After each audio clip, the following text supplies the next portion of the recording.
Prince Ifeanyi was a prince of Ebenabo Kingdom in Igbo land.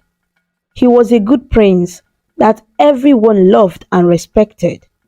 From a young age, he showed kindness and wisdom beyond his years. People admired him for his gentle nature and his strong sense of justice. Whenever someone in the village needed help, Prince Ifeanyi was always there, ready to lend a hand. One day, as the sun rose over Ebenabo, the marketplace was bustling with activity. Children ran around, laughing and playing, while traders shouted to attract customers.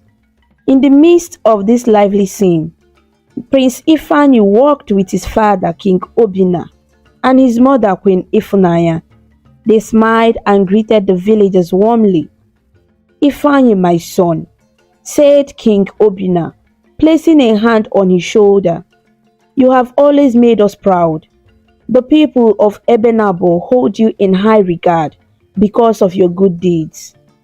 Queen Ifunanya nodded in agreement. "Yes, my son, your heart is pure and you have always think of others first. We are blessed to have you as our son." Prince Ifeanyi smiled humbly. "Thank you, father. Thank you, mother. I love our kingdom and our people. I will always do my best to make them happy." The villagers cheered as the royal family walked by. "Long live Prince Ifeanyi," they shouted. "May he continue to bring joy to Ebenabo." As the years went by, Prince Ifeanyi grew into a fine young man. He was tall and strong, with eyes that sparkled with kindness. The villagers respected him not only for his royal blood, but also for his good heart. Whenever there was a dispute, Prince Ifeanyi would listen patiently and find a fair solution. One day, Prince Ifeanyi called a meeting with his parents. "Father, mother," he began, "I have been thinking a lot lately. I want to learn more about the world beyond our kingdom. I believe that by gaining more knowledge, I can serve our people better." King Obinna looked at his son with pride. "Ifeanyi, your desire to learn and grow is admirable. It shows that you are a true leader. We will support you in your journey." Queen Ifunanya added, "We will miss you dearly, but know that this is important for you and our kingdom. Go, my son, and return with great knowledge." Prince Ifeanyi prepared for his journey with a mix of excitement and sadness. The day he left, the entire village gathered to bid him farewell. Elder Chukwuemeka, the village elder, gave him a special blessing. "May the gods guide you and protect you, Prince Ifeanyi," Elder Chukwuemeka said. "May your journey be safe, and may you return to us with wisdom and strength." Prince Ifeanyi bowed respectfully. "Thank you, Elder Chukwuemeka. I promise to make Ebenabo proud." With tears in their eyes, the villagers watched as Prince Ifeanyi rode away. They knew that their beloved prince would return someday, even better than before. Years passed, and the news of Prince Ifeanyi's accomplishments reached Ebenabo. He studied hard, excelling in his studies and making many friends. His letters to his parents were filled with stories of his adventures and the new things he learned. One day, a messenger arrived in Ebenabo with wonderful news. "Prince Ifeanyi is coming home," the messenger announced. "He has completed his studies with flying colors and will return to the kingdom soon." The entire village was filled with joy and anticipation. Preparations for Prince Ifeanyi's return began immediately. The marketplace was decorated with colorful banners, and everyone practiced songs and dances to welcome their prince home. On the day of his return, the villagers gathered at the entrance of the kingdom. Children lined up with flowers, and musicians played cheerful tunes. King Obinna and Queen Ifunanya stood at the front, their faces glowing with pride. As the sun set, Prince Ifeanyi's carriage appeared on the horizon. The villagers erupted in cheers. their voices echoing through the hills. Welcome home, Prince Ifeanyi. They shouted, we have missed you. The carriage came to a stop, and Prince Ifeanyi stepped out, looking handsome and confident. He bowed to his parents, who embraced him warmly. My son, King Obinna said, his voice filled with emotion. You have made us so proud. Welcome back to Ebenabo. Queen Ifunanya added, we have missed you so much, Ifeanyi. The kingdom has not been the same without you. Prince Ifeanyi smiled, his heart swelling with happiness. I have missed you all too. I have learned so much, and I am eager to share my knowledge and experiences with our people. The villagers cheered again as Prince Ifeanyi walked among them, shaking hands and exchanging kind words. Thank you, everyone, he said. Your love and support mean the world to me. I am home, and together we will make Ebenabo even greater. The celebration lasted long into the night. The people of Ebenabo danced and sang, their hearts filled with joy. Prince Ifeanyi looked around at his beloved kingdom, feeling grateful and inspired. He knew that his journey was just beginning, and that with the support of his family and people, he could achieve great things for Ebenabo. After the prince settled in, his parents brought up the topic of marriage. One evening, as they sat together in the grand dining hall of the palace, King Obinna and Queen Ifunanya decided it was time to discuss an important matter with their son. Ifeanyi, my dear, Queen Ifunanya began gently, her eyes full of love and concern. Now that you have returned home and completed your studies, your father and I believe it is time for you to consider marriage. King Obinna nodded in agreement. Yes, my son, you are of age, and the people of Ebenabo look up to you. Finding a wife and starting a family is an important step for the future of our kingdom. Prince Ifeanyi listened attentively, understanding the importance of their words. Father, mother, he said respectfully, I understand the importance of marriage, but there is something I need to be sure of before I take that step. Queen Ifunanya looked at her son with curiosity. What is it, Ifeanyi? You can tell us anything. Prince Ifeanyi took a deep breath. I am worried that the women in our village know me as the prince and will marry me only for my status. I want to find someone who loves me for who I truly am, not because of my title. King Obinna and Queen Ifunanya exchanged a thoughtful glance. We understand your concern, Ifeanyi, said King Obinna. It's important to find true love. Take your time and follow your heart. Feeling reassured by his parents' understanding, Prince Ifeanyi decided to confide in his best friend Chidi, who had always been a source of wise advice. One sunny afternoon, the two friends sat together in the palace garden, surrounded by blooming flowers and the soothing sound of birds singing. Chidi, Prince Ifeanyi began, I need to talk to you about something important. Chidi nodded, sensing the seriousness in his friend's voice. Of course, Prince Ifeanyi. What is on your mind? Prince Ifeanyi sighed, looking at the vibrant garden around them.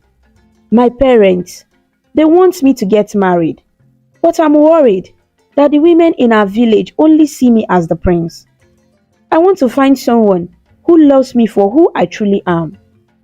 Chidi looked carefully, understanding his friend's worry. Ifeanyi, I can see why this worries you. It is important to find genuine love. Have you thought about how you can meet someone who doesn't know you are the prince? Prince Ifeanyi shook his head. I haven't. Do you have any ideas? Chidi smiled thoughtful.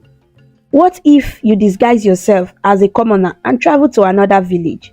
This way, you could meet someone who sees you as an ordinary man, not as the prince of Ebenabo. Prince Ifeanyi's eyes lit up with excitement. That is a brilliant idea, Chidi. It would give me a chance to find true love without my status getting into the way. Thank you for your wise advice. Chidi nodded, pleased to see his friend so hopeful. I am happy to help, Ifeanyi. Remember, Be yourself and let your heart guide you. I am sure you will find the love you are looking for. Prince Ifeanyi felt a surge of hope and gratitude. I will do just that. Thank you, my friend. Your support means a lot to me. Later that night, Prince Ifeanyi sat down with his parents to discuss his plans. The flickering light from the oil lamps cast a warm glow in the room, creating a serene atmosphere for their important conversation. Father, mother, Prince Ifeanyi began, I have decided to follow Chidi's advice and travel to another village in search of your wife. I believe this is the best way to find true love. King Obinna and Queen Ifunanya exchanged worried glances. Ifeanyi, Queen Ifunanya said gently, we understand your desire to find true love, but there are many beautiful young women here in our village. Why not choose from among them and settle down? It would save you a lot of trouble. Prince Ifeanyi shook his head. I know, mother, but I fear that the women here know me only as the prince. I want to find someone who will love me for who I am, not because of my title. Please, understand my need to do this. King Obinna sighed deeply. Son, your mother and I want what is best for you. We worry about the dangers you might face on such a journey. But if this is truly what you believe you must do, we will support you. Just promise us you will be careful and return home soon. I promise, father, Ifeanyi said earnestly. I will be careful and I will return as soon as I can. Queen Ifunanya nodded, her eyes filled with both pride and concern. Very well, Ifeanyi, but please take enough food and supplies with you. We will help you prepare for your journey. The next morning, Prince Ifeanyi began making arrangements for his travel. He decided to disguise himself as a common trader to avoid drawing attention. He visited the market and bought simple clothes like those worn by traders. He also found an old worn-out pair of shoes and a large sack bag to complete his disguise.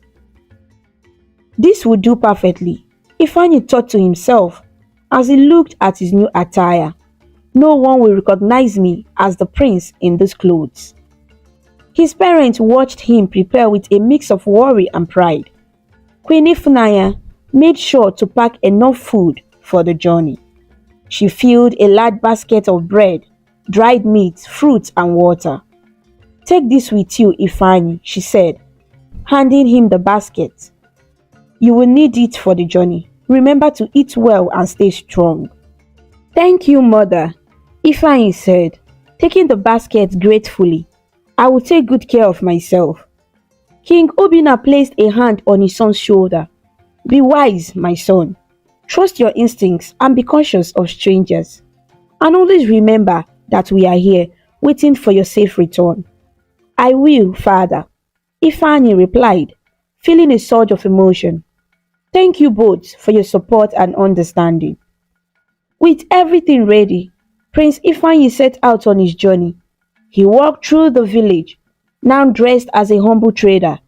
The villagers greeted him warmly, not recognizing him in his new attire.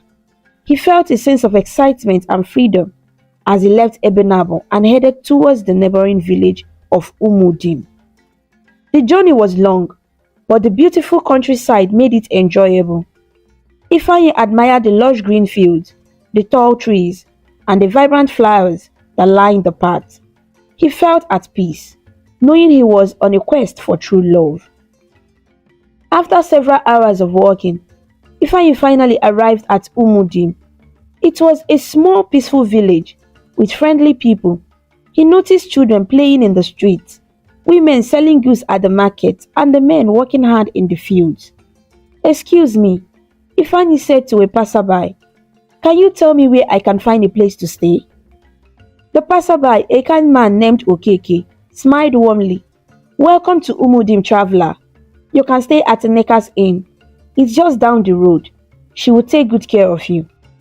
Thank you, Ifeanyi replied gratefully. I appreciate your help. Ifeanyi made his way to Neka's Inn and introduced himself as a trader looking for a place to stay.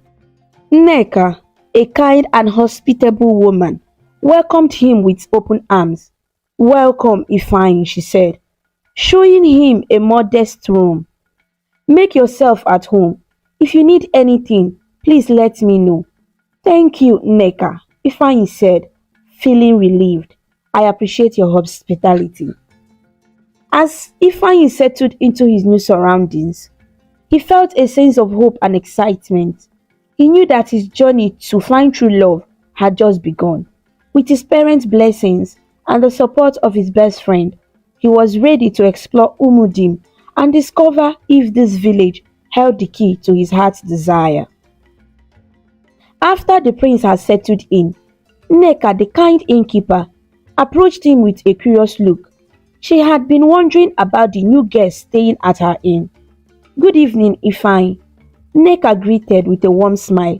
"I hope you are finding everything to your liking here." "Yes, thank you, Nneka," Ifeanyi replied, returning her smile. "You have been very kind and hospitable." Nneka nodded, but her curiosity got the better of her. "Ifeanyi, if you don't mind me asking, what brought you to Umudim, and who are you really?" Ifeanyi had prepared for this question. He knew he had to stick to his disguise to find what he was looking for. "I am from a faraway kingdom," he began, choosing his words carefully. "I am a common trader who has come to Umudim to work and hopefully find a wife." Nneka looked at him thoughtfully. "A wife, you say? Well, that might be a bit difficult. The women here often look for rich men to marry. It might not be easy for a humble trader like yourself." Ifeanyi nodded, understanding the challenge ahead. "I appreciate your honesty, Nneka, but I believe in trying my luck. Who knows what the future holds?" Nneka smiled, admiring his determination. "Well, Ifeanyi, I wish you the best of luck. Keep your heart open, and you never know what might happen." "Thank you, Nneka," Ifeanyi said gratefully. "Your support means a lot to me." That night, Nneka invited Ifeanyi to join her for dinner. They sat together at a small table in the inn, enjoying a simple but delicious meal. After dinner, they moved to the porch, where the cool evening breeze carried the scent of blooming flowers. The sky was clear and the stars twinkled brightly above them. As they watched the stars, Nneka began to share stories about Umudim and its people. "Umudim is a small village, but it is rich in history and culture," she said. "The people here are hardworking and kind, but they can also be very particular about certain things." Ifeanyi listened intently, eager to learn more about the village. "Tell me more, Nneka. What are the people like here?" Nneka smiled, pleased by his interest. "The villagers are very community oriented. They look out for one another and take pride in their traditions. However, many of the young women here dream of marrying wealthy men who can provide them with a comfortable life. It is a common aspiration, but not all of them are like that." Ifeanyi nodded, absorbing the information. "I see. It sounds like a close-knit community. I hope I can find someone who values love and character over wealth." Nneka looked at him thoughtfully. "You have a good heart, Ifeanyi. I am sure you will find someone who appreciates you for who you are. Just be patient and true to yourself." They continued to talk, sharing stories and laughter. Ifeanyi felt a sense of peace and contentment that he hadn't felt in a long time. The warmth of Nneka's hospitality and the beauty of the village made him feel at home. As the night grew deeper, Ifeanyi felt a sense of hope for the days ahead. "Thank you, Nneka, for your kindness and for sharing these stories with me," he said. "I feel more connected to Umudim already." "You are welcome, Ifeanyi," Nneka replied with a smile. "I am glad to have you here. Rest well, and may tomorrow bring you closer to what you seek." Ifeanyi nodded, feeling a sense of gratitude and optimism. "Good night, Nneka." "Good night, Ifeanyi," Nneka replied, watching as he went to his room. Ifeanyi entered his modest room. feeling a mix of excitement and anticipation. He lay down on his bed, thinking about the day's event and the possibilities that the next day might bring. The bed was simple but comfortable, and he found solace in the quiet and peaceful environment. As he drifted off to sleep, Ifani's thoughts were filled with hope and determination. He knew that his journey had just begun, and he was ready to embrace whatever challenges and opportunities lay ahead. With a heart full of dreams and a spirit unyielding, Prince Ifeanyi slept peacefully, knowing that he was one step closer to finding the true love he sought. The stars outside continued to shine brightly, casting a gentle glow over the village of Umudim. And as the night passed, the promise of a new day awaited, full of hope and potential for Prince Ifeanyi. Morning dawned brightly upon Umudim, the golden rays of the sun gently touching the rooftops and the lush green fields. Birds sang cheerfully, announcing the start of a new day. Ifeanyi was still sleeping soundly in his room when Nneka, the kind innkeeper, came to wake him up.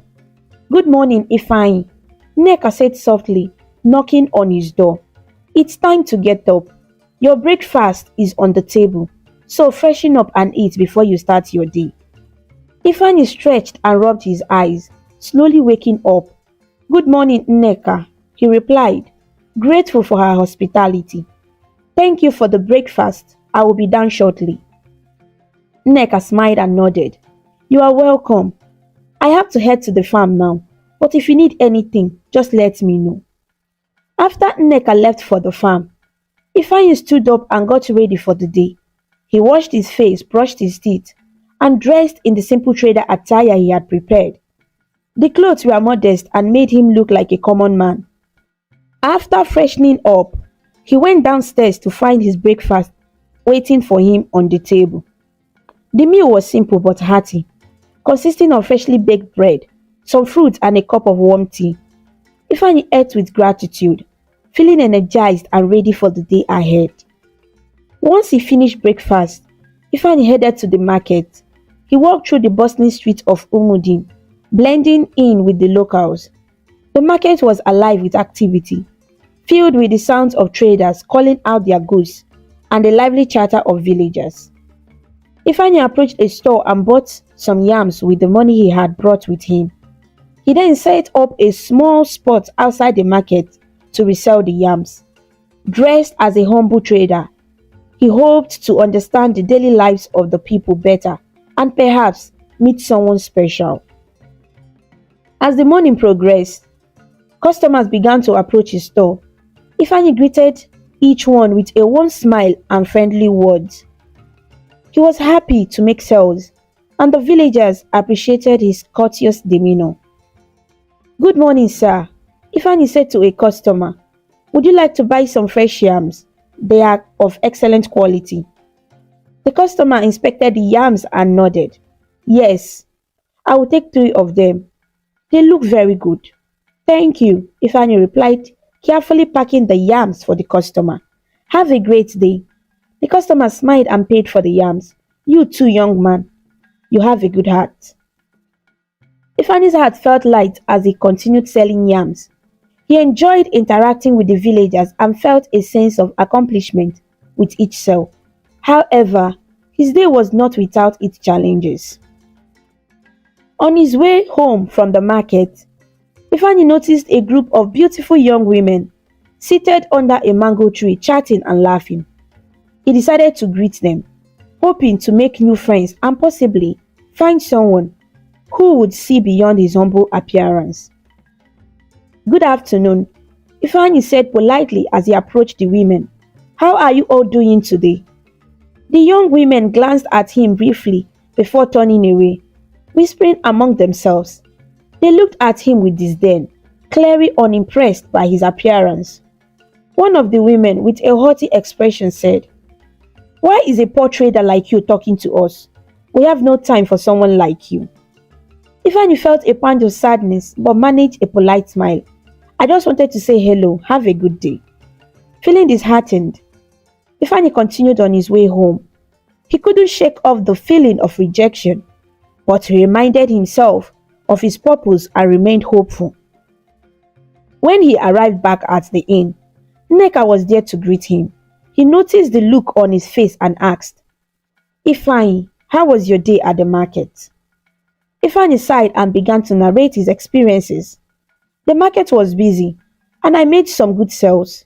But when I tried to talk to some young women, they ignored me and looked at me disdainfully. It made me feel bad."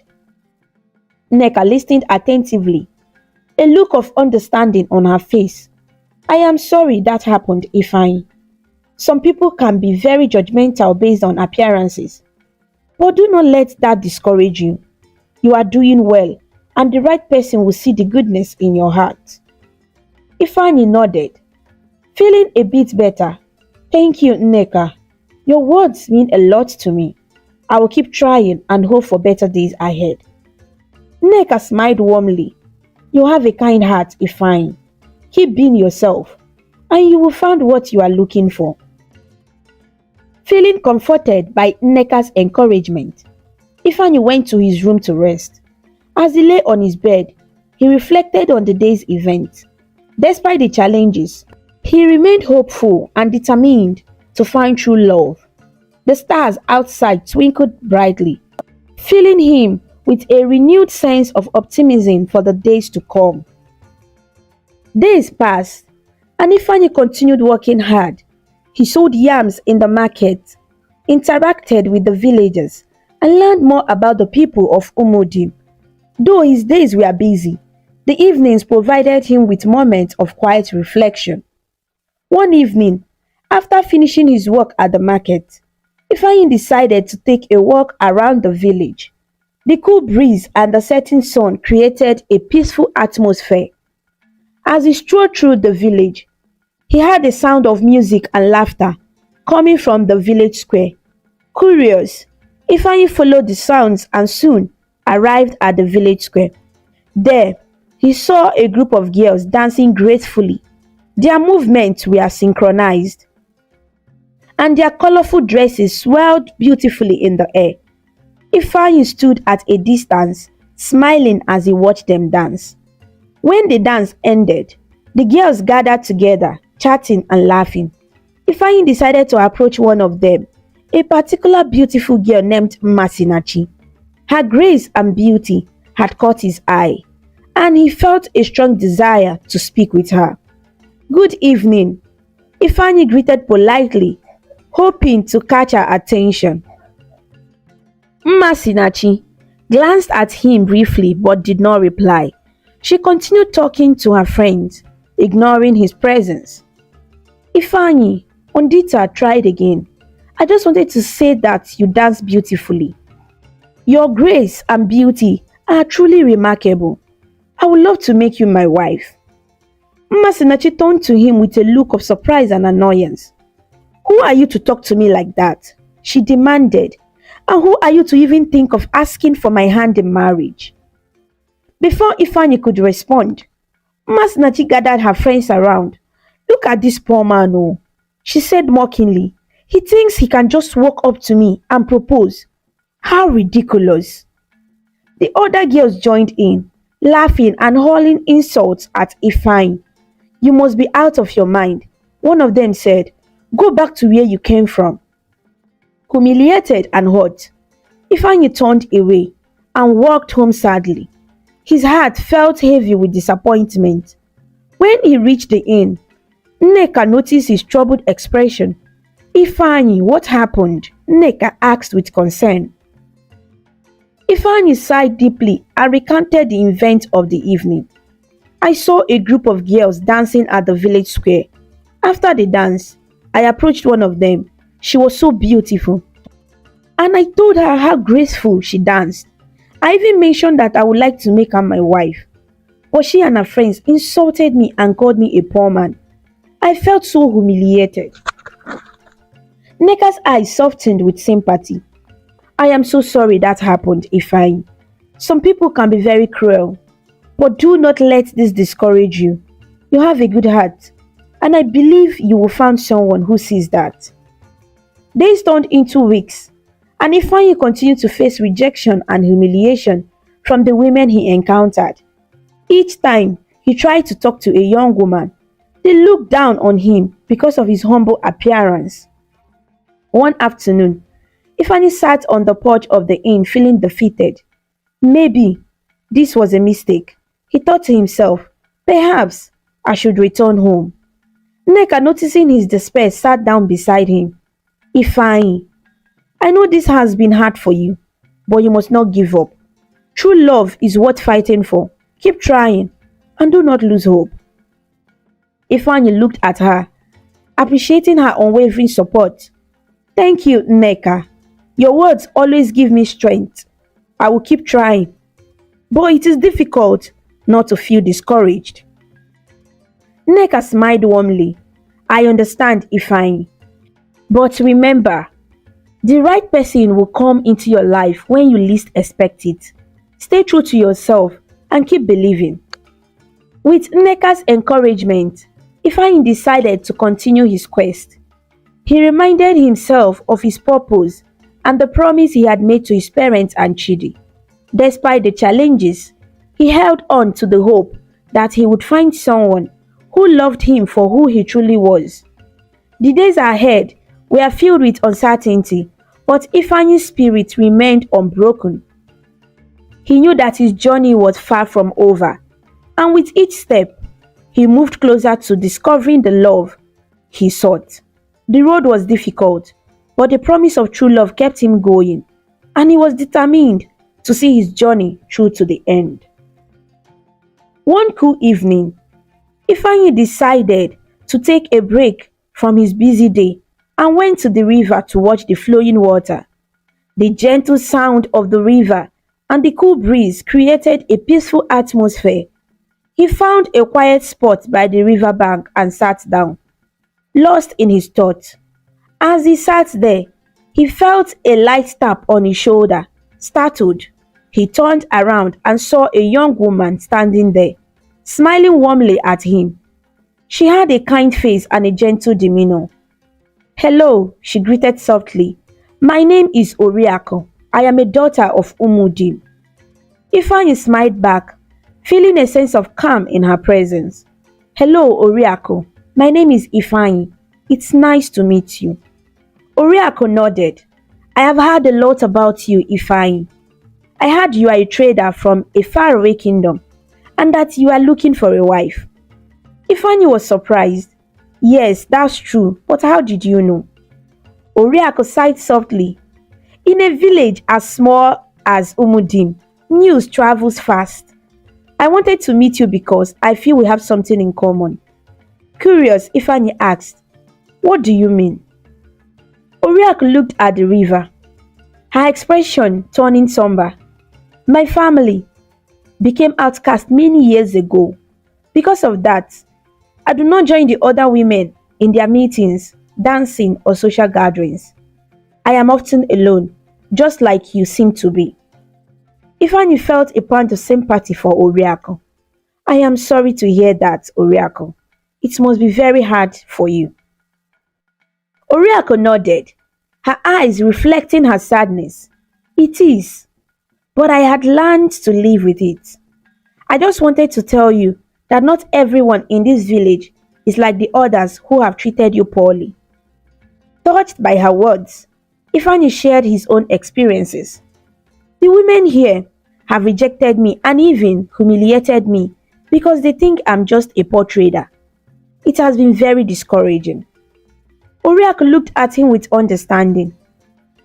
I am sorry you have had to go through that, Ifeanyi. People can be very harsh sometimes, but I believe that there is someone out there who will see you for who you truly are. They continued to talk for a long time, sharing their stories and finding comfort in each other's company. As the sun began to set, they both felt a sense of connection and understanding. Would you like to be friends, Ifeanyi? Oriako asked with a hopeful smile. Ifeanyi nodded, feeling a warmth in his heart. I would like that very much, Oriako. From that day on, Oriako would visit Ifeanyi at Nneka's house and at the market too. They would spend time together, talking and supporting each other. Their friendship grew stronger with each passing day. One afternoon, As they walked home together from the market, a group of women saw them and began to mock them. Look at them, Mmasinachi sneered. The poor man and the outcast. They are perfect for each other. Another of her friends laughed. They will always be outsiders. Let them have each other. Oriako and Ifeanyi had their cruel words, but they chose to ignore them. They walked side by side, finding strength in their friendship. Do not let their words hurt you, Oriako, Ifeanyi said gently. They do not know us, and their opinions do not matter. Oriako smiled at him, her eyes shining with gratitude. I won't, Ifeanyi. As long as we have each other, we will be fine. Their bond continued to grow, and they found solace in their shared experiences. They supported each other through the difficult times and celebrated the small joys they found in life. One evening, as they sat on the porch of Nneka's house, Oriakụ looked at Ifeanyi with a thoughtful expression. You know, Ifeanyi, meeting you has made my life much brighter. I no longer feel alone. Ifeanyi smiled warmly. And you have brought so much happiness into my life, Oriakụ. I am grateful for our friendship. Nneka, who had been listening quietly, smiled at them. You both have found something very special in each other. True friendship and understanding are rare gifts. Days turned in 2 weeks, and Ifeanyi and Oriakụ continued to support each other. Despite the harsh words and judgments from others, they remained strong. They knew that their friendship was built on trust and respect, and nothing could take that away from them. As they faced the challenges of life together, Ifeanyi and Oriakụ realized that they had found something even more precious than what they had been searching for. They had found a true connection, and in that, they discovered a sense of belonging and happiness. And so, with hope in their hearts and a deep bond between them, Ifeanyi and Oriakụ looked forward to the future, knowing that they would always have each other's support and friendship. Ifeanyi and Oriakụ became very close, and soon they agreed to be together. They spent their days side by side, working in the market, taking long walks, and sharing their dreams and hopes. Their love blossomed, growing stronger with each passing day. Oriakụ found happiness she had never known before, and Ifeanyi felt a deep sense of contentment. Despite their happiness, Mmasinachi and her friends often made fun of them. Look at the poor man and the outcast, they would sneer.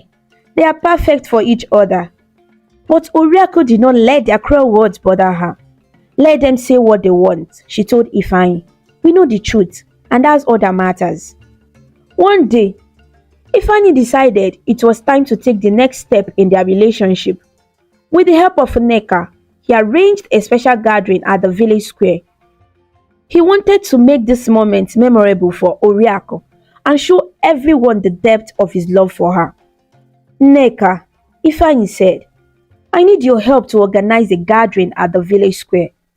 I want to invite Oriakụ and all the other women of the village. I have something important to say. Nneka smiled warmly, understanding the significance of the event. Of course, Ifeanyi, I will help you with everything. The day of the gathering arrived, and the village square was filled with people. Curious villagers gathered to see what the occasion was about. Oriakụ arrived looking radiant and happy.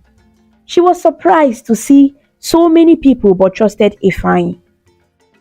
As everyone settled in, Ifeanyi stepped forward and took Oriakụ's hand. Oriakụ, he said, his voice filled with love and sincerity. Will you marry me? Oriakụ's eyes filled with tears of joy. Yes, Ifeanyi, I will marry you, she replied happily. Murmurs spread through the crowd, but Ifeanyi and Oriakụ did not care. They were lost in their moment of happiness. Holding Oriakụ's hand tightly, Ifeanyi turned to address the crowd. People of Umudim, he began. There is something important I must tell you. I am not just a humble trader. I am Prince Ifeanyi of Ebenabo, the richest kingdom in the region. Gasps of surprise echoed through the square. Oriakụ, Nneka, and everyone else were dumbfounded. They had never suspected that the humble trader was actually a prince. I disguised myself as a commoner to find a wife who would love me for who I am, not for my title or wealth. Ifeanyi continued, Oriako has shown me true love and kindness. She has accepted me for who I am, and for that, I am eternally grateful. At that moment, a grand carriage arrived, and Ifeanyi's royal guard stepped forward, bowing to their prince. The villagers watched in surprise as the scene unfolded before their eyes. Mmasinachi, realizing her mistake, came forward, her face filled with regret. Prince Ifeanyi, she said, bowing her head, I am so sorry for how I treated you. Please forgive me. But it was too late. Ifeanyi looked at her with calm resolve. Mmasinachi, your apology is noted, but the way you treated me and Oriako showed your true character. It is important to treat everyone with respect, regardless of their appearance or status. Turning back to Oriako, Ifeanyi smiled. Oriako, you are the one I choose to be my wife. You have shown me what true love and kindness are. He then turned to Nneka, his eyes filled with gratitude. Nneka, thank you for your hospitality and kindness. You have been like a mother to me here in Umudim. As a token of my gratitude, I present you with these gifts and treasures. Nneka's eyes filled with tears as she accepted the gifts. Thank you, Prince Ifeanyi. You have a kind heart. May you and Oriako have a life filled with happiness. With everything settled, Prince Ifeanyi took Oriako by the hand and led her to the grand carriage. The villagers watched in shock as the couple prepared to leave. Ifeanyi turned back one last time, addressing the crowd. I will always remember the time I spent in Umudim, he said, and I promise to visit often. Farewell, my friends. As the carriage began to move, Oriako waved to the villagers, her heart filled with joy and excitement. Ifeanyi sat beside her, feeling a deep sense of fulfillment. They were leaving Umudim, but they were starting a new journey together. The villagers remained in the square, still processing the day's events. They had witnessed something extraordinary and learned an important lesson about love, kindness, and the true value of a person's character. As the carriage disappeared into the distance, the villagers slowly dispersed, carrying with them the memory of Prince Ifeanyi and Oriako's incredible love story.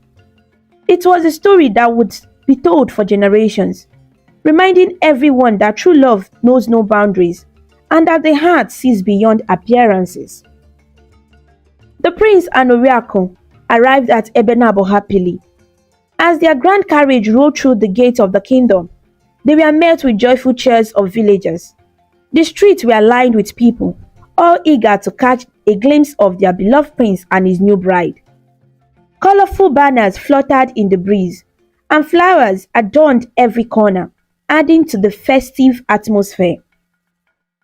King Obinna and Queen Ifunanya stood at the palace entrance, beaming with pride and happiness. Chidi, Ifeanyi's best friend, was beside them, his face lit up with a broad smile. Welcome home, Ifeanyi, King Obinna called out as the carriage came to a stop. Queen Ifunanya rushed forward, embracing her son tightly. We have missed you so much, my dear son. Ifeanyi smiled, feeling the warmth of his parents' love. I have missed you too, mother, father. It's good to be home. Chidi stepped forward, giving Ifeanyi a friendly pat on the back. Ifeanyi, you did it. Welcome back, my friend. Thank you, Chidi, Ifeanyi replied, his eyes sparkling with happiness. I couldn't have done it without your advice and support. King Obinna then turned to Oriako, who stood shyly beside Ifeanyi. And you must be Oriako. Welcome to Ebenabo. We are honored to have you here. Queen Ifunanya extended her hand, her eyes filled with kindness. Welcome, Oriako. You are now part of this family. Oriako smiled, her heart swelling with joy. Thank you, Your Majesty. I am honored to be here. The villagers cheered, welcoming Oriako with open arms. They admired her beauty and grace, and their warm reception made her feel at ease. Later that evening, a grand celebration was held in the palace courtyard. The air was filled with music, laughter, and the delicious aroma of traditional dishes. The villagers danced and sang, celebrating the return of their prince and his bride. As the festivities continued, Ifeanyi stood up to address the crowd. "People of Ebenabo," he began, "I have returned with my beautiful wife Oriako. Let me tell you the story of how I found true love." The crowd fell silent, eager to hear the prince's tale. Ifeanyi recounted his journey, from disguising himself as a commoner to the challenges he faced in Umudim. He spoke of the rejections, the humiliations, and finally, the moment he met Oriako by the river. "I was feeling lost and discouraged," Ifeanyi said. "When Oriako approached me, she did not judge me by my appearance or status. She saw me for who I truly am, and that is why I fell in love with her." Oriako blushed as Ifeanyi spoke, feeling grateful for his kind words. The villagers listened intently, their admiration for the couple growing with each word. "I realized that true love is not about wealth or status," Ifeanyi continued. "It is about kindness, understanding, and seeing the person beneath the surface. Oriako has shown me that, and I am blessed to have her as my wife." The villagers erupted in applause, their hearts touched by the prince's story. They admired Ifeanyi's wisdom and humility, and they welcomed Oriako as one of their own. The following day, preparations for the royal wedding began. The palace was adorned with flowers, and the entire kingdom buzzed with excitement. It was to be a wedding like no other, a celebration of love and unity. On the day of the wedding, the palace courtyard was transformed into a magical setting. Colorful fabrics draped elegantly, and flowers of every hue created a breathtaking scene. The villagers gathered, dressed in their finest attire, ready to witness the joyous occasion. Oriako looked stunning in her wedding dress, her beauty radiating like the morning sun. Ifeanyi, dressed in his princely robes, stood tall and proud beside her. The ceremony was filled with joy and laughter, and as they exchanged vows, their love for each other shone brightly. King Obinna and Queen Ifunanya looked on with pride, their hearts full of happiness. Chidi, standing beside Ifeanyi, couldn't help but feel overjoyed for his friend. As the ceremony concluded, the villagers erupted in cheers. "Long live Prince Ifeanyi and Princess Oriako," they shouted. "May they live happily ever after." The celebration continued with a grand feast, music, and dancing. The palace courtyard was alive with merriment, and the love between Ifeanyi and Oriako inspired everyone around them. That night, as the festivities wound down, Ifeanyi and Oriako stood on the balcony of the palace, looking out of the twinkling light of Ebenabo.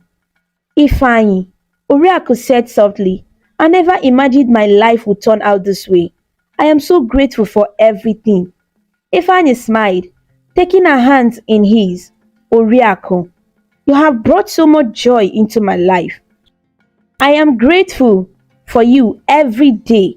Together, we'll face whatever the future holds." And so, Prince Ifeanyi and Oriako began their life together, surrounded by the love and support of their family and friends. Their journey had not been easy, but it had led them to a place of true happiness. They lived happily ever after. Their love story a testament to the power of kindness, understanding, and seeing the true value of a person's heart.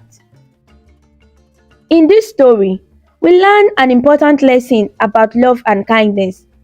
Prince Ifeanyi wanted to find someone who loved him for who he really was, not because he was a prince. He dressed like a common man and met many people who judged him by his looks and clothes. But Oriako was different. She did not care about how he looked or what he wore. She saw his kind heart and treated him with respect and love. The lesson is that true love and friendship are not about how someone looks or how much money they have. It is about seeing the good inside a person and being kind to everyone, no matter who they are. Ifeanyi and Oriakụ showed us that being kind and looking beyond appearances can help us find real love and happiness. Always remember to be kind and treat everyone with respect, just like Ifeanyi and Oriakụ did. This way, you can make true friends and find happiness in your life. In the heart of Afikpo, a serene village nestled in the lush landscapes of Igbo land, lived a young woman named Ifenkili. She was renowned far and wide for her beauty. Her striking features, radiant skin, and graceful presence made her the envy of all who saw her. Ifenkiri was born and raised in Afikpo, a place where tradition and community held strong. The village was a close-knit one where everyone knew each other, and stories of the past were shared by the fireside each evening. Despite its peaceful surroundings, the village bore scars from the war that had taken many lives, including that of Ifenkiri's father. Adanne, Ifenkiri's mother, was a resilient woman. Left alone to raise her daughter, she worked tirelessly to provide for them. She often reminisced about her husband, telling Ifenkiri tales of his bravery and kindness. Ifenkiri, your father was a great man, Adanne would say, her eyes misting over the memories. He loved us dearly and always put the village first. Ifenkiri would listen, her heart swelling with pride, but also with a sense of loss. She had been very young when her father died, and her memories of him were faint and fleeting. As Ifenkiri grew, her beauty became more pronounced. Her features were delicate yet striking, with eyes that sparkled like the clear waters of the village stream. Her presence commanded attention wherever she went, and it wasn't long before the villagers began to take notice.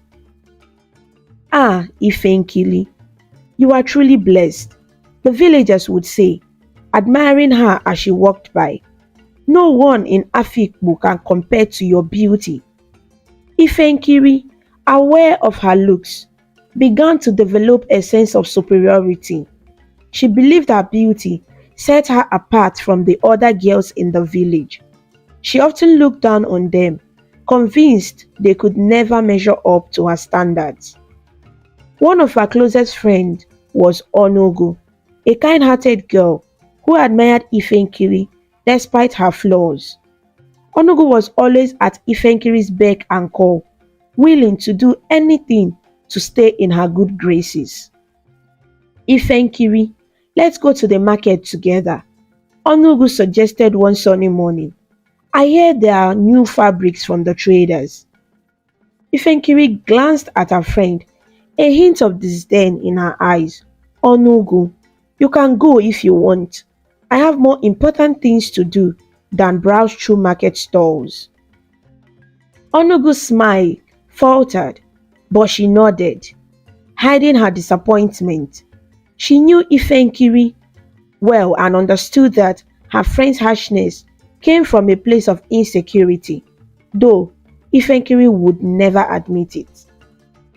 Adanne, noticing the change in her daughter's demeanor, often tried to counsel her. Ifenkiri, my dear, beauty is a gift, but it is not everything. She would say gently, kindness and humility are far more valuable. But Ifenkiri would brush off her mother's advice. Mother, you don't understand. I am different from the others. They are not in my league. Adanne would sigh, her heart heavy with worry. She feared that her daughter's pride would one day lead to her downfall, but she knew Ifenkiri had to learn this lesson on her own.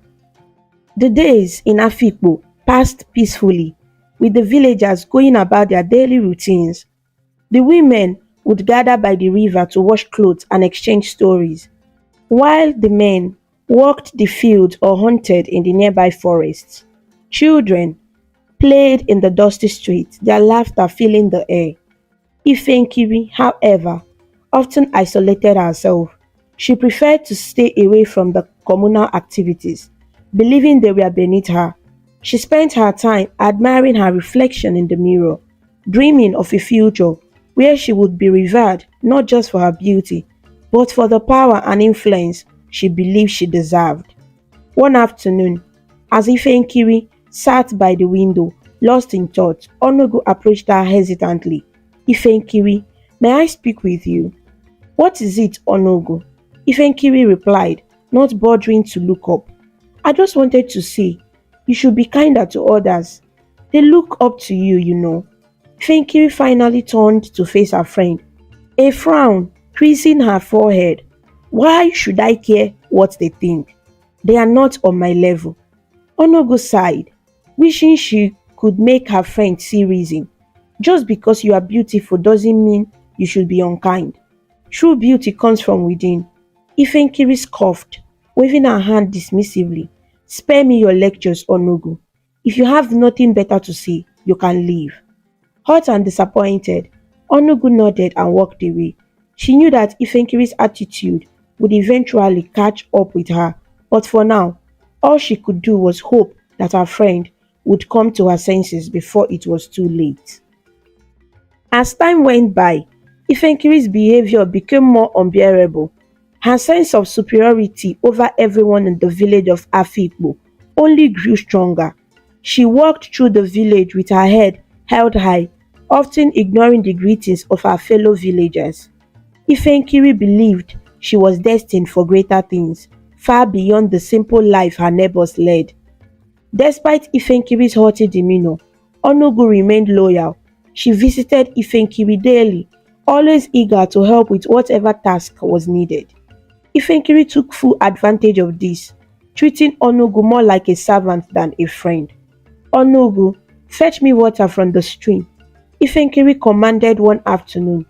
Onogu, always eager to please, nodded with a smile. Of course, Ifenkiri, I will be back soon. As Onogu walked to the stream, some of the village women watched with disapproval. They gathered under the shade of a large mango tree, whispering among themselves. Can you believe how Ifenkiri treats Onogu? One woman said, shaking her head. It's disgraceful. Yes, another woman agreed. Onogu does everything for her, and yet Ifenkiri still looks down on her. It's not right. Meanwhile, Ifenkiri sat comfortably in her home, oblivious to the growing resentment among their neighbors. She believed that her beauty and status set her apart, making her untouchable.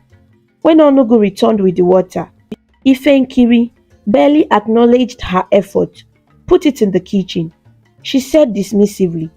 Onogu complied without complaint, her cheerful demeanor never wavering. Is there anything else you need, Ifenkiri? Ifenkiri, you mustn't treat Onogu like this, Adane said, her voice filled with concern. She's your friend, not your servant. Ifenkiri rolled her eyes. Mother, you worry too much. Onogu doesn't mind helping me. Besides, she knows her place. Adane sighed, feeling a pang of sadness. She had tried countless times to make her daughter see reason, but Ifenkiri's arrogance only seemed to grow. In the evenings, the villagers would gather around the central fire to share stories and enjoy each other's company. Ifenkiri rarely joined these gatherings, preferring to stay indoors and avoid mingling with those she deemed beneath her. One evening, however, she decided to grace the gathering with her presence. As she approached, the lively chatter of the villagers quieted, and all eyes turned to her. Ifenkiri, come join us, one of the elders called out, trying to extend a hand of friendship. With a slight nod, Ifenkiri took a seat, her posture rigid and aloof. The villagers resumed their conversations, though many cast wary glances in her direction. During the storytelling, Ifenkiri's mind wandered. She found the tales of the village dull and uninspiring. Her thoughts drifted to grander dreams, where she was adored and respected by all. As the evening wore on, one of the younger villagers, Nnamdi, shared a story about kindness and humility. His words seemed directed at Ifenkiri, though he never mentioned her name. And so, Nnamdi concluded, the lesson is clear. True beauty and greatness come from a humble heart and kind actions. Many of the villagers nodded in agreement, casting sideways glances at Ifenkiri. She felt their eyes on her but chose to ignore the implied message. In her mind, she was already beyond their simple wisdom. Back at home, Adanne once again tried to speak to her daughter. Ifenkiri, did you listen to Nnamdi's story tonight? There is much we can learn from such tales. Ifenkiri scoffed, turning her back on her mother. Mother, these stories are for simple minds. They mean nothing to me. Adanne's heart ached for her daughter. She knew that Ifenkiri's pride was a shield, hiding her insecurities and fears. But how could she make her daughter see the truth? Onugu, ever the faithful friend, continued to visit Ifenkiri daily. She would sweep the floor, fetch water and run errands, all without a single complaint. The other villagers watched in dismay, unable to understand why Onugu tolerated such treatment. Ifenkiri, I brought you some fresh fruit from the market, Onugu said one morning, holding out a basket of ripe oranges and bananas. Ifenkiri glanced at the basket, barely showing any appreciation. Just leave them on the table, she said, waving her hand dismissively. As Onugu placed the fruit on the table, Adanne entered the room. She looked at Onugu with a mixture of gratitude and sorrow. Thank you, Onugu. You are always so kind. Onugu smiled brightly. It's no trouble, Adanne. I'm happy to help. When Onugu left, Adanne turned to her daughter with a serious expression. Ifenkiri, you must change your ways. Your behavior is driving people away. Ifenkiri folded her arms, defiant. Mother, you don't understand. I don't need them. They are not my equals. Adanne's eyes filled with tears. Ifenkiri, being beautiful does not give you the right to belittle others. True beauty lies in how we treat those around us. But Ifenkiri refused to listen. Her pride and arrogance had built walls around her heart, and she was determined to maintain her sense of superiority, no matter the cost. As the years passed, Ifenkiri's beauty continued to captivate the attention of many suitors. Word of her stunning appearance and grace spread far beyond the boundaries of Afikpo. Men from neighboring villages and even distant lands came to seek her hand in marriage.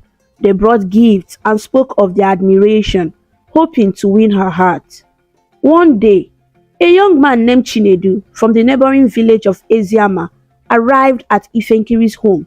He was known for his bravery and kindness, and he had heard tales of Ifenkiri's beauty. Good day, Adanne, Chinedu greeted, bowing respectfully. I have come to speak with Ifenkiri. I wish to ask for her hand in marriage. Adanne smiled warmly, though her heart was heavy with worry.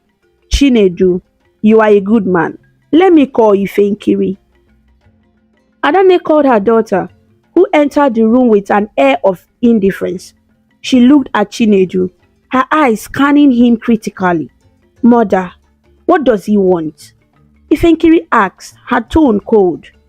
Chinedu stepped forward, his voice filled with sincerity. Ifenkiri, I have heard of your beauty and grace. I have come to ask for your hand in marriage. I promise to love and cherish you always. Ifenkiri laughed, a sound devoid of warmth. You? Marry me? You must be joking. You are not my equal. I deserve a prince from a great kingdom, not a simple man like you. Chinedu's face fell, but he maintained his dignity. Ifenkiri, true love does not look at status. It looks at the heart. Leave my house, Ifenkiri commanded, her voice harsh. You are wasting your time. Chinedu bowed once more to Adanne before leaving, his heart heavy with disappointment. Adanne watched him go, then turned to her daughter. Ifenkiri, Chinedu is a good man. Why do you treat him with such contempt? Ifenkiri, you should not be so quick to dismiss this man, Onugu added, her voice gentle but firm. They come with sincere intentions. But Ifenkiri refused to listen.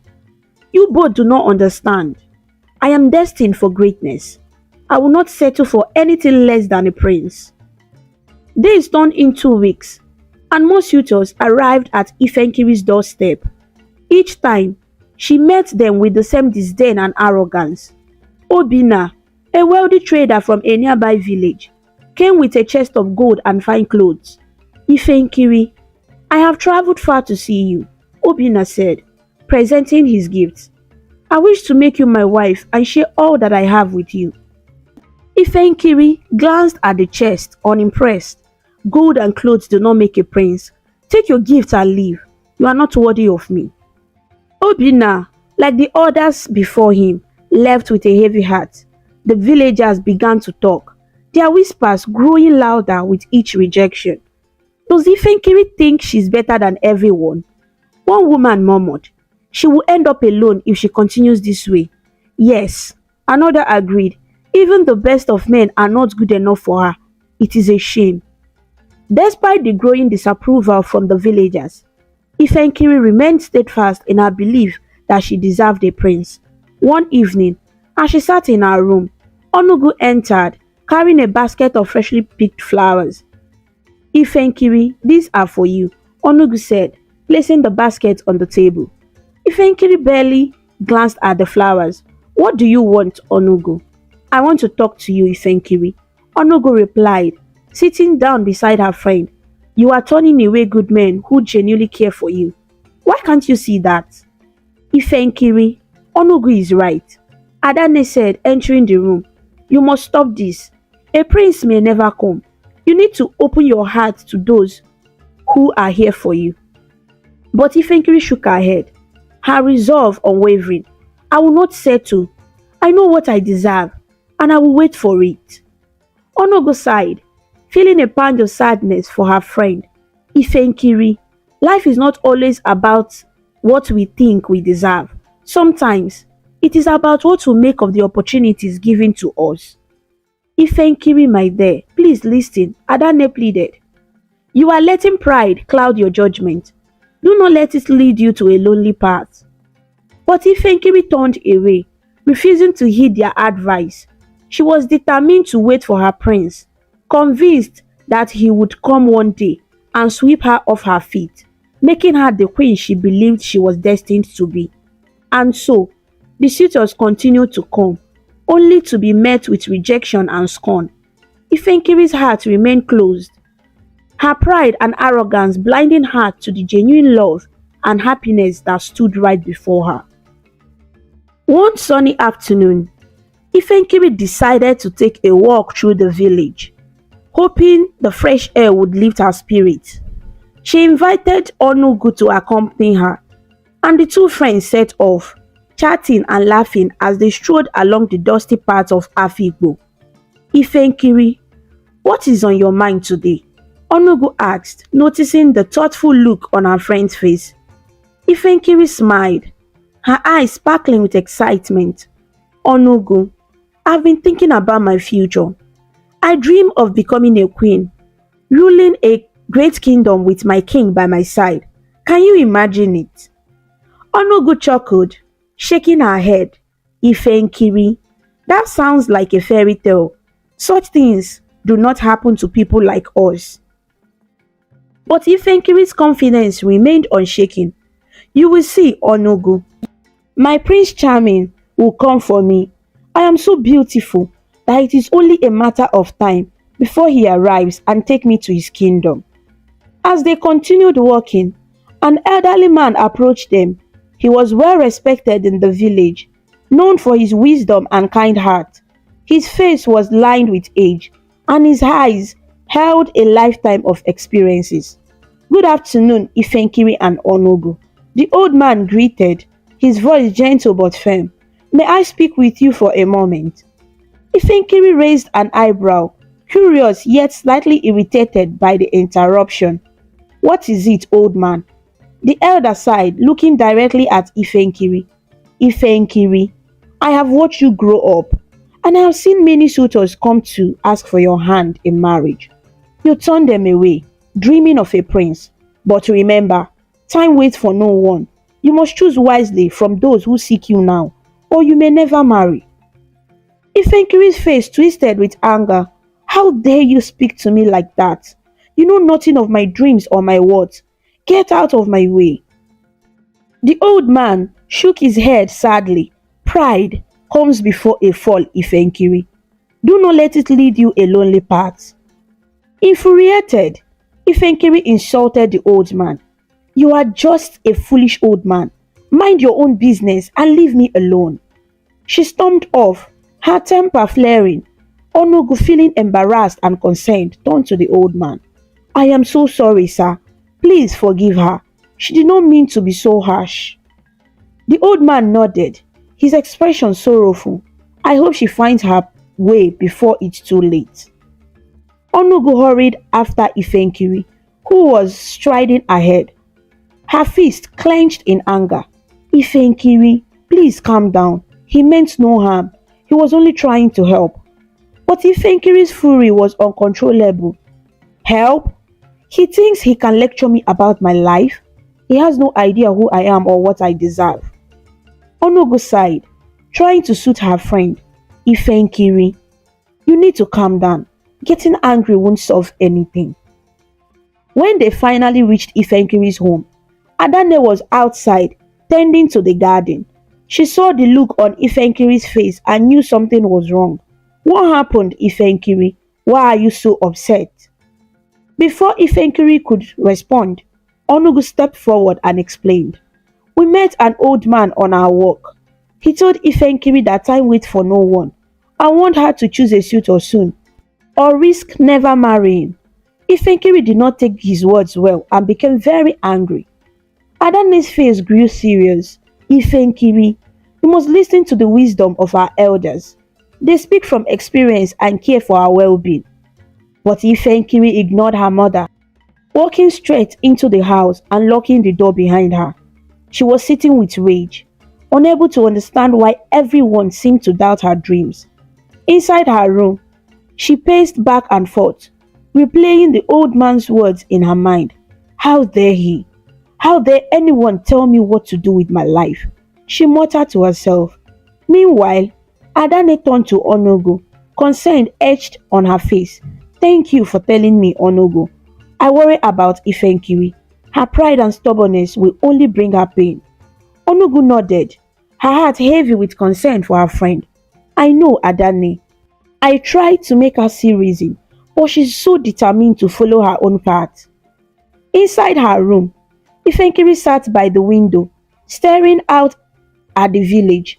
Her anger slowly began to fade, replaced by a deep sense of frustration. She felt misunderstood, isolated in her dreams and aspirations. She wanted so much more than the simple life Afikpo had to offer, but it seemed no one else shared her vision. As the sun set and the village grew quiet, Ifenkiri remained locked in her room, her thoughts swelling. She was determined to prove everyone wrong, to show them that her dreams were not just fantasies. But for now, she was alone, her pride and ambition her only companions. One bright morning, Onugu made her way to the stream to fetch water. The path was serene, lined with lush green lands and the sounds of birds chirping in the trees. As she approached the stream, she noticed a young man standing by the water, gazing thoughtfully at the flowing current. She had never seen him before, and his presence piqued her curiosity. Good morning, Onugu greeted, her voice friendly and warm. The young man turned to her, his eyes lighting up with a polite smile. Good morning, he replied. I am new here. My name is Osita. Onugu nodded, smiling back. I am Onugu. It is nice to meet you, Osita. Are you here visiting someone? Osita's expression became earnest. Actually, I have come from a faraway land to seek the hand of a woman named Ifenkiri in marriage. Do you know her? Onugu's eyes widened in surprise. Yes, I know Ifenkiri. She's my best friend. But I must warn you, she's not easy to please. Osita's determination did not waver. I understand. Still, I wish to meet her and speak my intentions. Onugu hesitated, remembering how Ifenkiri had treated other suitors. But seeing the sincerity in Osita's eyes, she finally agreed. Very well. I will take you to her, but first, I need to drop off this water at my house. Osita nodded in agreement. Thank you, Onogo. I appreciate your kindness. Together, they went to the stream, filled the pot of water, and headed back to Onogo's house. After dropping off the water, they made their way to Ifenkiri's home. As they walked, Onogo couldn't help but feel a mixture of hope and apprehension about how Ifenkiri would react. When they arrived, Onogo knocked on the door. Ifenkiri opened it, her expression curious at seeing her friend with a stranger. Ifenkiri, this is Osita, Onogo began, introducing him. He has come to speak with you. Ifenkiri's gaze shifted to Osita, scrutinizing him with a cold, appraising look. Who are you? And what do you want? Osita stepped forward, his voice steady and respectful. My name is Osita. I have traveled from a distant land to ask for your hand in marriage, Ifenkiri. I have heard of your beauty and grace, and I wish to make you my wife. For a moment, there was a stunned silence. Then, Ifenkiri's face contorted with rage. Without warning, she turned and slapped Onogo hard across the face. How dare you bring this commoner to my house? Ifenkiri yelled, her voice trembling with fury. What were you thinking, Onogo? Onogo, clutching her cheek, felt tears welling up in her eyes.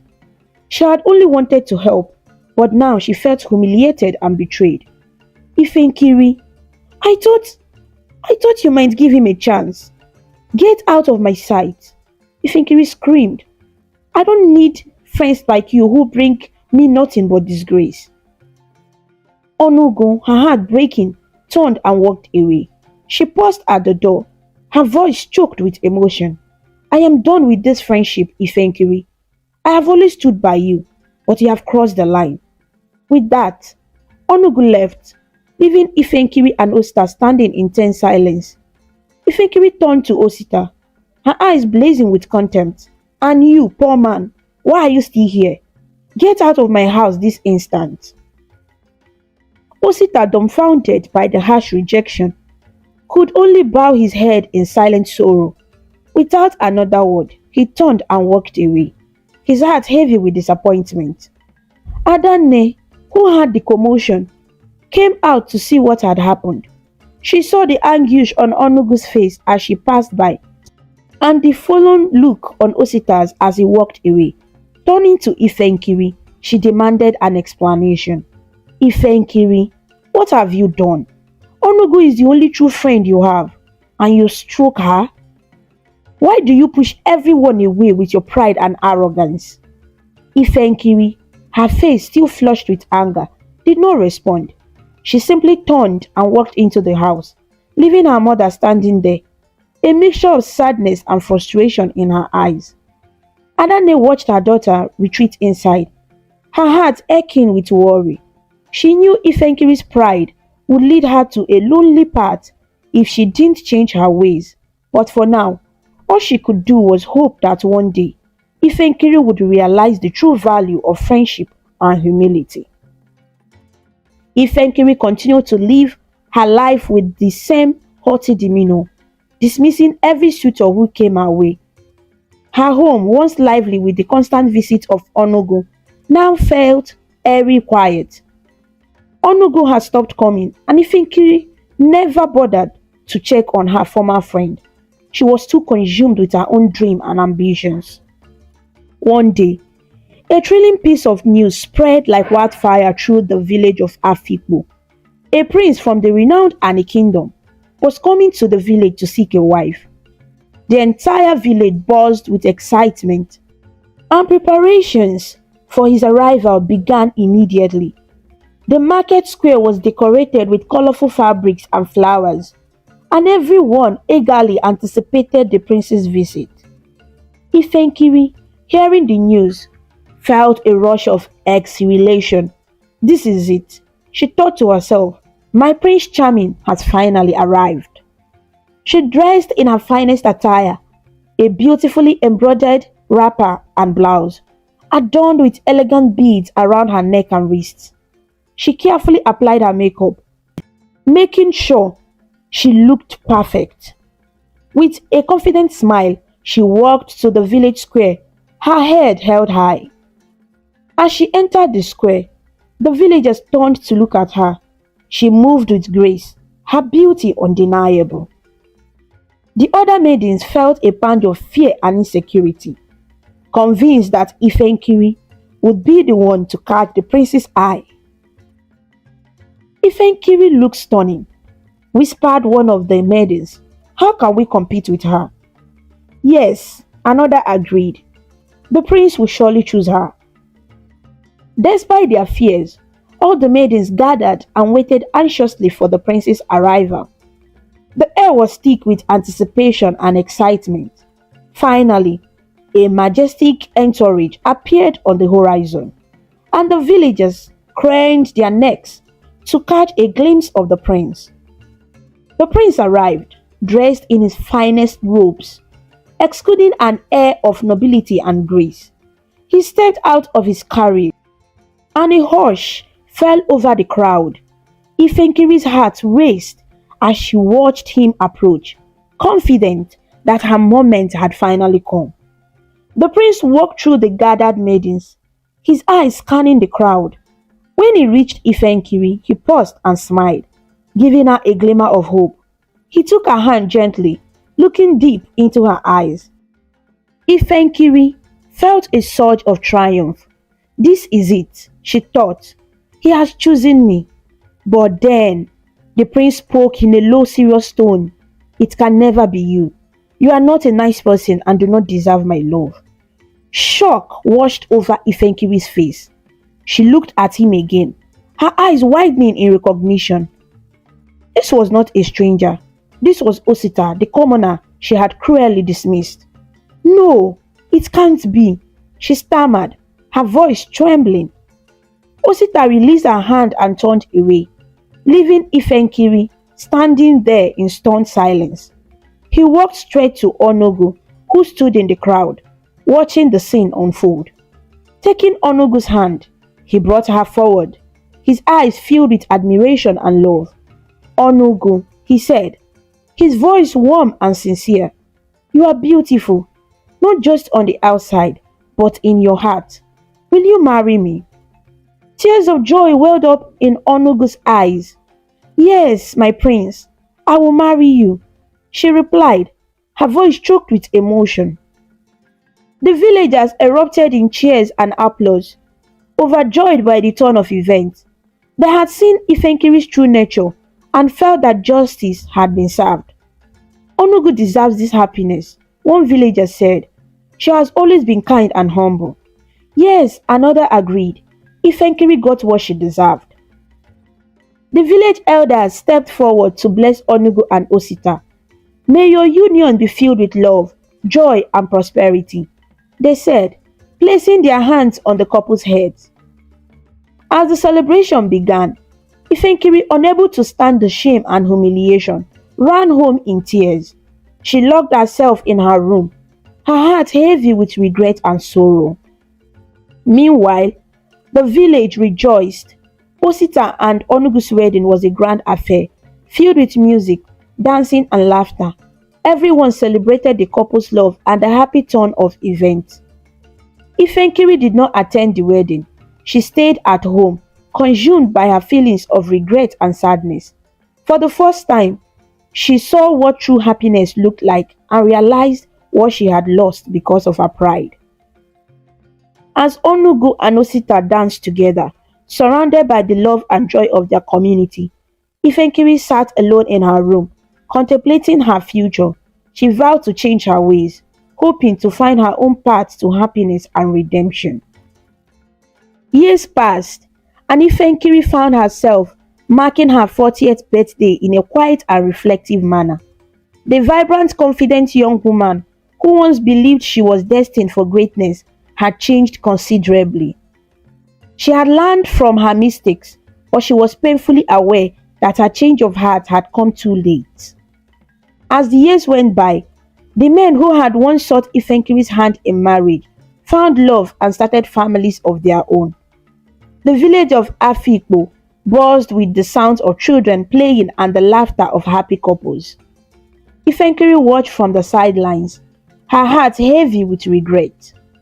Determined to make amends, Ifenkiri began to treat the villagers with kindness and respect. She went out of her way to help where she could, hoping to rebuild the bridges she had burned.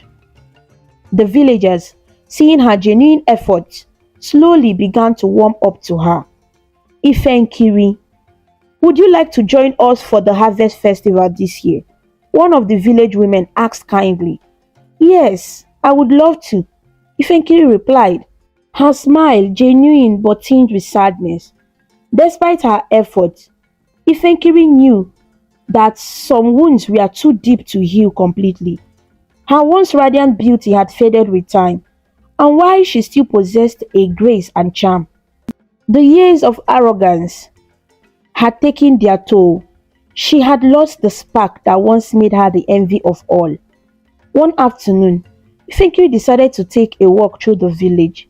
Reflecting on her life, she stopped by the river where she and Onugu used to fetch water and laughed about their dreams. The memories were bittersweet, reminding her of the friendship she had lost. As she walked, she came across several of the men who had once asked for her hand in marriage. They were now middle-aged, with families of their own. Ifenkiri felt a pang of sorrow as she saw the happiness she had turned away. Good day, Ifenkiri. One of the men, now a father of three, greeted her politely. Good day, she replied, her voice soft. Ifenkiri took a deep breath and decided to try her luck once more. She approached one of the men who had once courted her. Chukwudi, she said, her voice trembling slightly. I know it has been many years, but would you consider giving me another chance? Chukwudi looked at her with a mixture of pity and regret.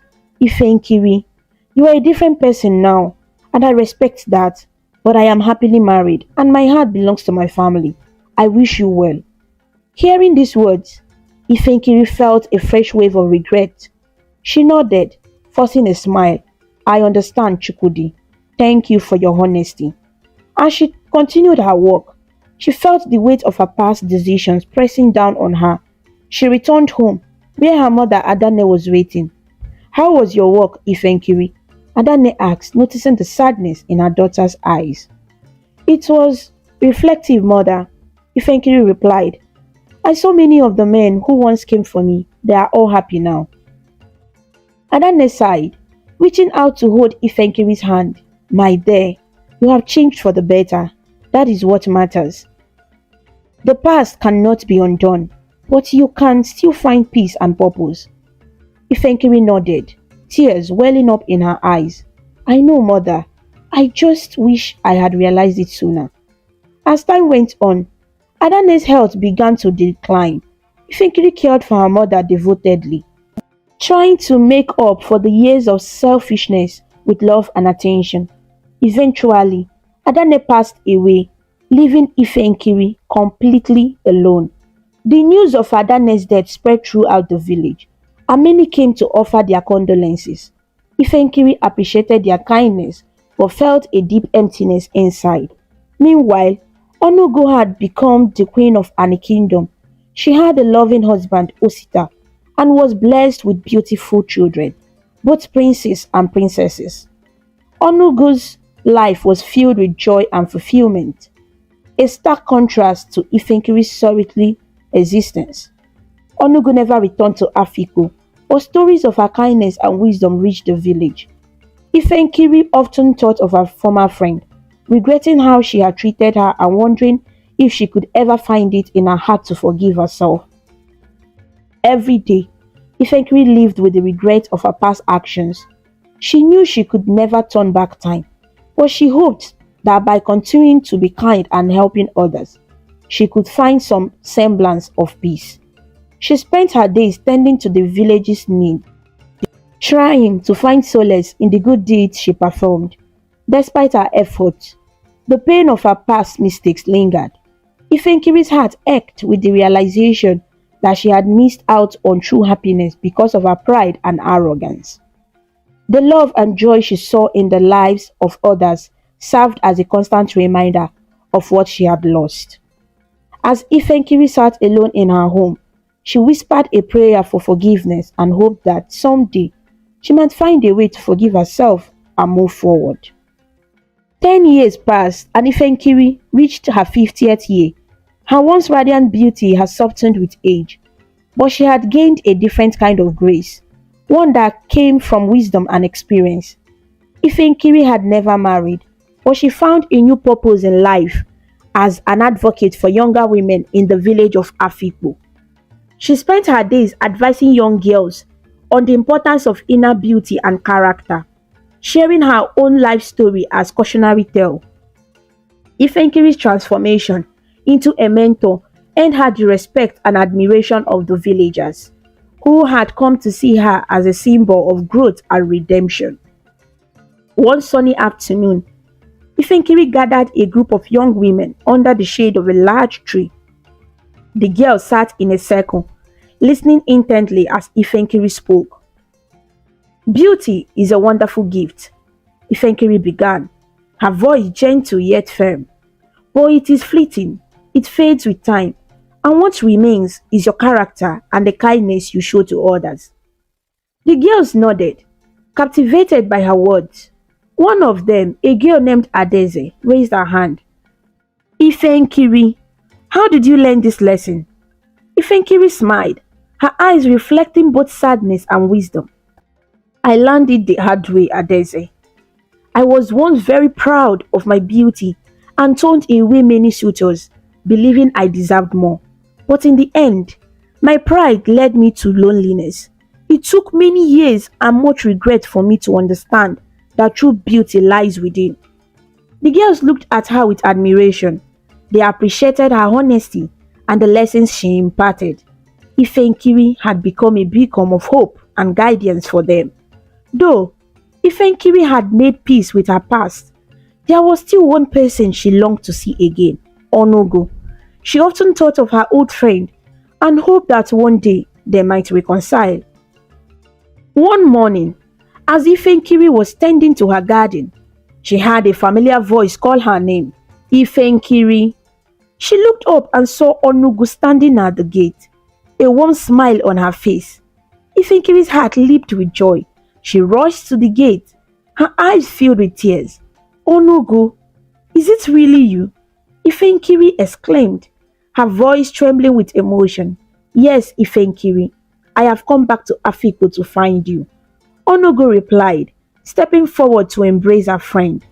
They hugged tightly, both women overwhelmed by the moment. Tears streamed down their faces as they held each other, the years of separation melting away. "I'm so sorry, Onugu," Ifenkiri said, her voice choked with emotion. "I was so foolish and hurtful. Can you ever forgive me?" Onugu pulled back slightly, looking into Ifenkiri's eyes. "I forgive you, Ifenkiri. I was also sad that I wasn't here when Adane passed away. I'm sorry I couldn't be there for you." Ifenkiri shook her head. "No, Onugu. You had your own life to live.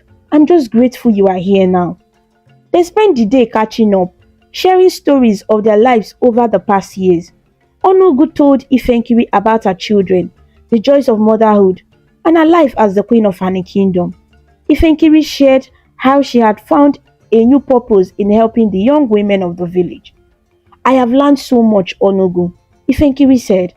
"I may not have found the happiness I once dreamed of, but I have found peace and contentment in my own way." Onugu smiled warmly. "That's all that matters, Ifenkiri. We all find our path in different ways." As the days turned into weeks, Ifenkiri and Onugu rekindled their friendship. They spent time together, reminiscing about the past and making new memories. The villagers were happy to see them reunited, and they admired the strength of their bond. One evening, as Onugu visited, they sat together watching the sunset. Ifenkiri turned to Onugu. I'm truly grateful for your friendship, Onugu. It means the world to me. And I am grateful for yours, Ifenkiri, Onugu replied. We have both grown and learned so much. Our past mistakes have shaped who we are today. They sat in comfortable silence, watching the sky turn shades of orange and pink. The peace and happiness they had found in each other's company brought a sense of closure to their journey. The story of Ifenkiri finally came to an end, but her legacy lived on in the hearts of the young women she had mentored and the villagers who had witnessed her transformation. Ifenkiri had learned to let go of her past and live her life with grace and wisdom, finding happiness in the most unexpected places. And so, in the village of Afikpo, Ifenkiri and Onugo continued to live their lives, cherishing the friendship that had withstood the test of time and adversity. Their story served as a reminder that it is never too late to change, to find redemption, and to embrace the true beauty of life. This story teaches us that true beauty comes from being kind and humble. Ifenkiri learned that being proud and mean to others can lead to loneliness and regret. It's important to treat everyone with respect and to value kindness over looks because real beauty is about having a good heart. Thank you for watching this amazing story about Ifenkiri on African Stories. If you liked it and felt inspired with her journey, please show your support by clicking the like button, sharing with your friends, and leaving a comment below. To see more interesting stories and learn about different cultures, subscribe to African Stories and don't forget to ring the notification bell so you never miss a new story. Your support means a lot and helps us bring more stories to you. Until we meet again, stay connected, stay inspired, and keep smiling.